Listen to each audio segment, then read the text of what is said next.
এই জন্য ওই পথ আমাদের না, কিন্তু গেছে কেন? যাওয়ার কারণ আমি দরজা খুলে ঘুমাইছি, আরামে বাতাস আসবে, কিন্তু চোর ঢুকলে তো বিপদ। আমি চেয়ার দিছি, এখানে ভালো মানুষ বসবে, চোর এসে বসবে তো এখন আমার হাত দিয়ে ফিরানো লাগবে। এই কারণে আলেম ওলামারা মাঠে নামছে। এক সময় তো জীবনেও আলেমরা মাঠে নাই না পায় না, ভোট দাও কইছে, আমার মনে আছে। এই সময় ছোট ছিলাম, কেউ ছিল না, আর এখন সব আলেম মাঠে। কেন? রাজনীতির ময়দান নাপাক করছে, ধান্দা বাজার, চান্দা বাজার। অথচ রাজনীতি কত পবিত্র জিনিস, নীতির রাজা, শ্রেষ্ঠ নীতি রাজনীতি। আর এই নীতির মধ্যে যদি ধ্যান রাখায়, এটা নীতিটার শ্রেষ্ঠ রইল। পাশে দাঁড়াইলে গন্ধ, মদের গন্ধ, নেশার গন্ধ, মাতাল হয়। এই জন্য আলেম ওলামারা বলে না, নাপাক করতে দেয়া যাবে না। রহমতের নবী হাতে নিছেন মদিনা রাষ্ট্র ক্ষমতা, আবু বকর হাতে নিছেন, ওমর হাতে নিছেন, উসমান হাতে নিছেন, আলী হাতে নিছেন রাদিয়াল্লাহু আনহু আজমাইন। শান্তি আর শান্তি আর শান্তি আর শান্তি, কোনো অশান্তি নাই। ওমরের মতো বান্দা, 27 বছরের যুবক, নবীরে জবাই করতে রওনা তরবারি নিয়া, এক নজর নবীরে দেখা কালেমা বইরা তরবারি নিয়া দাঁড়ায় গেছে 27 বছরের যুবক। 39 জন মুসলমানের পরে 40তম মুসলমান হযরত ওমর, 27 বছরের যুবক।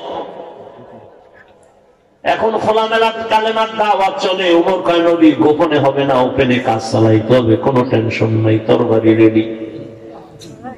নবী চলে গেছেন, আবু বকর চলে গেছে, ওমর খেলাফতের দায়িত্বে এখন রাষ্ট্র চালায়।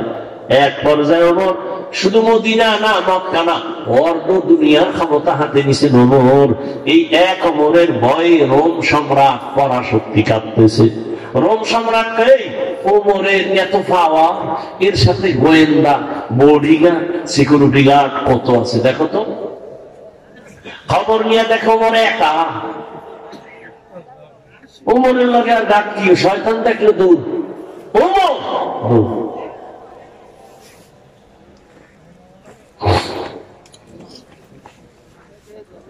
এত ভয়। এখন দেখেন 1000 বছর পরে ওমর যে নাম শুনলে শরীরে একটু কেমন গরম অবস্থা।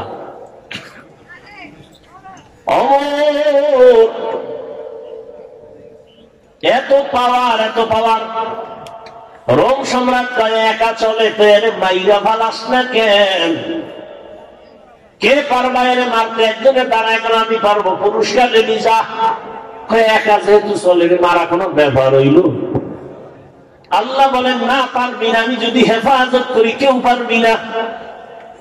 200 বছর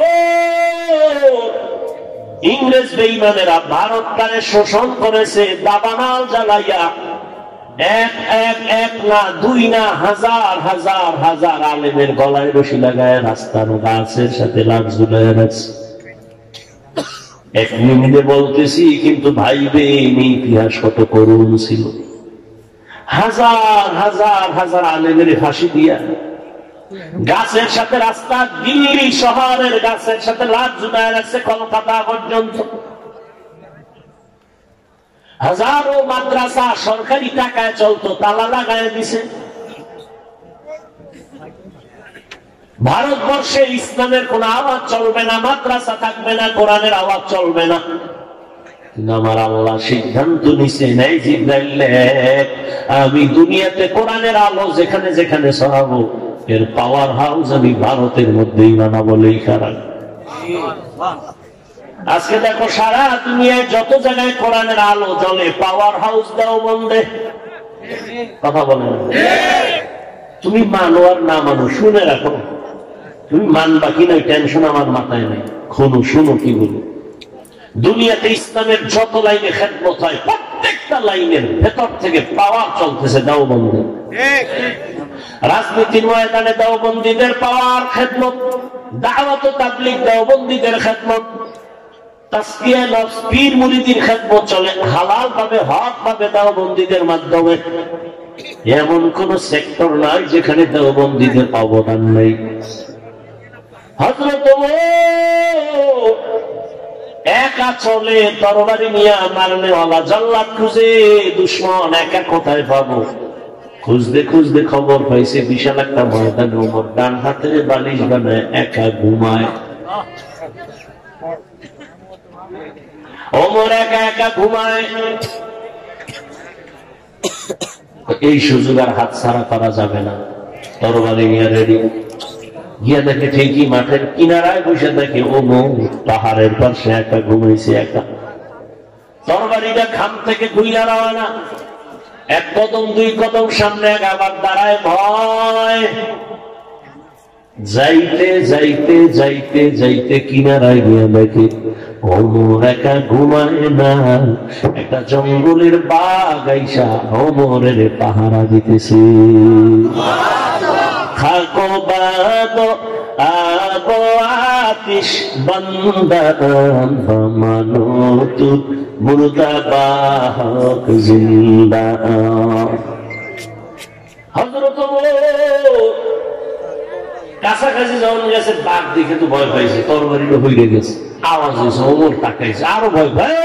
ওমর কার ভয় নাই, কি হয়েছে? কই তো নিয়েছে সব খুইলা খুইলা কয়, আমি কি করবি? মুসলমান তরবারি থোক।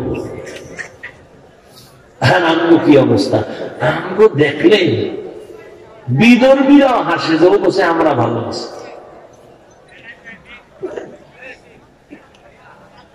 আল্লাহ ওমরে ফারুক দেশ চালায়, অল্প দুনিয়া চালায়, দিনের বেলা বিচার করে, রাতের বেলা ঘুরে ঘুরে দেখে কার কি হালাত। আমার জনগণ, আমি যে আরামে মখমলের চাদরে ঘুমাই, এসির বাতাসে ঘুমাই, আমার বিদ্যুৎ যায় না, আমার জনগণের কি হালাত দেখি, তারা বিদ্যুৎ পায় কি পায় না। ঘুরে ঘুরে ওমর দেখে, গিয়ে দেখে জঙ্গলের পাশে একটা বাতি জ্বলে, ছোট একটা ঝুপড়ির মধ্যে। ওমরে ফারুক একা একা গেছেন, দেখছেন গিয়া ঘরের পিছনে চুপ করে দাঁড়ায় শুনতেছে দুই মহিলার আওয়াজ। একজন মা আর একজন তার মেয়ে। মা মেয়েকে বলতেছে, এই মা শোন, কালকে বাজারে দুধ বিক্রি করতে নিয়ে যাবি, একটু পানি বেশি দিয়ে নিস। কে কয়? কারে কয়? মেয়ে কি কয়? ওমর টের পাইলে জবাই করবে। ওমর কই? ওমর কই? মাই কি কয়? ওমর দেখবে না। ওমর কই? এবার মেয়ে কয়, মা ওমর যদি না দেখে, ওমরের আল্লাহ দেখবে। ওমর আলহামদুলিল্লাহ বইলা চলে গেছেন, চুপ।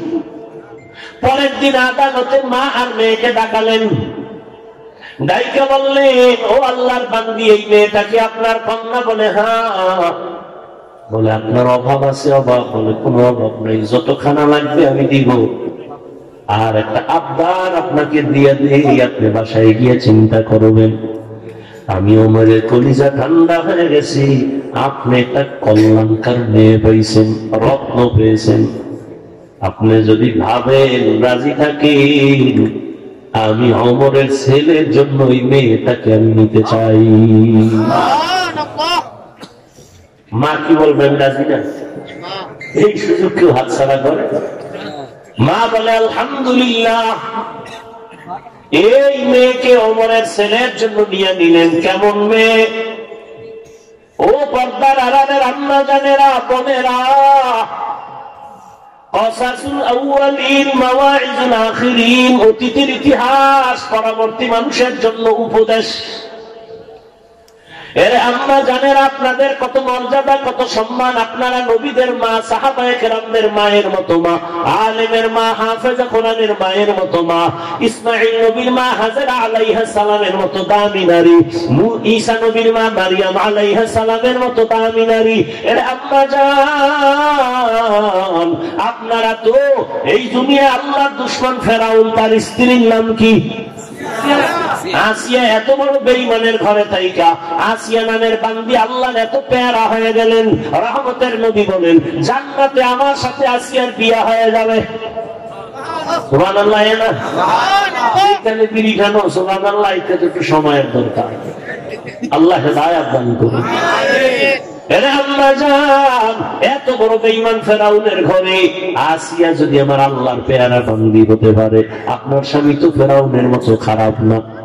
আপনার স্বামীকে যদি বুঝাইতেন বুঝতো, নামাজের কথা বলতেন চেষ্টা করতো, আর স্বামীরে যদি বলতেন খাইয়া থাকলো আসি না খাইয়া থাকলো আসি, হারাম মাল ঘরে কোনোদিন আনবা না, হারাম খাইয়া রক্ত না পাক করবো না, সন্তানের রক্ত না পাক করতে দিব না, মা যদি বুঝাইতেন কোন স্বামী